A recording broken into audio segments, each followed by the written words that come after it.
गुरु श्री संत तुकाराम महाराजांचा पालखी सोहळा पुढील मुक्कामासाठी मार्गस्थ झालाय। या पालखी सोहळ्याचा आजचा मुक्काम इंदापूर तालुक्यात असणार आहे।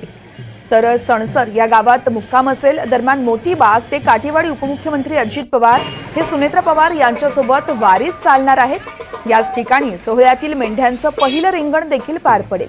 निवडणुकीनंतर पहिल्यांदाच अजित पवार बारामतीत आहेत। मोतीबाग ते काठेवाडी अजित पवार वारीमध्ये पायी सहभागी होणार आहेत।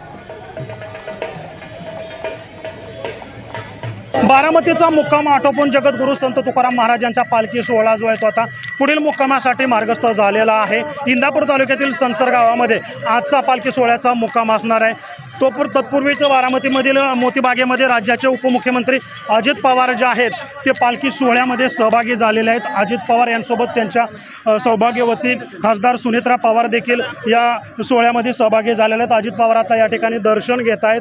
सुनेत्रा पवार देखील त्यांच्यासोबत या ठिकाणी दर्शन घेत आहेत। अजित पवार मोतीबागपासून काठेवाडीपर्यंत जे अंतर आहे ते पायी या सोहळ्यामध्ये चालणार आहे। तर लोकसभेच्या निवडणुकांनंतर अजित पवार आज प्रथमच बारामतीमध्ये दाखल झालेले आहेत, त्यामुळे मोठ्या प्रमाणात त्यांचे चाहते देखील या ठिकाणी उपस्थित आहेत।